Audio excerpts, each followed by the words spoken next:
Hello' everyone, সকলোকে স্বাগতম জনাইছোঁ এটি নতুন ভিডিঅ'লৈ। অনুৰাগিনী ধাৰাবাহিকখনৰ আজিৰ খণ্ডটো চাবলৈ খুবেই ভাল লাগিব, কিয়নো যোৱাটো খণ্ডত আপোনালোকে দেখিবলৈ পাইছিল সপোনে চাকৰি পোৱাৰ খবৰটো দেউতাকক দিছিল আৰু মাক দেউতাকে সপোনে চাকৰি পোৱাৰ বাবে বহুত আনন্দ পাইছিল যদিও সপোনে চৰকাৰী চাকৰি নকৰোঁ বুলি দেউতাকক দম দি কোৱাত দেউতাকে মনত বহুত দুখ পাইছিল আৰু দেউতাকৰ লগত তেনে ব্যৱহাৰ কৰাৰ কাৰণে মাকে সপোনক আজি বহুত বেয়াকৈ গালি পাৰিব।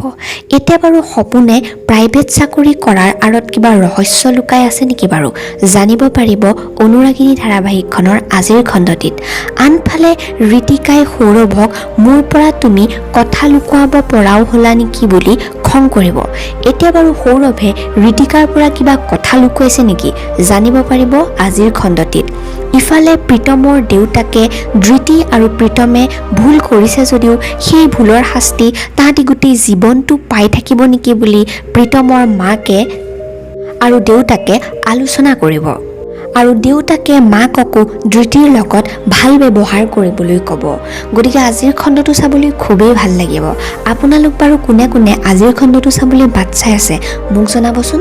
ভিডিঅ'টো যদি ভাল পালে এটা লাইক কৰি দিব আৰু আগলৈও অসমীয়া ধাৰাবাহিকসমূহৰ আপডেটসমূহ আগতীয়াকৈ যদি পাই থাকিব বিচাৰে তেনেহ'লে আমাৰ চেনেলটি ছাবস্ক্ৰাইব কৰি লগতে থকা বেল আইকনটো প্ৰেছ কৰি দিব। Thank U.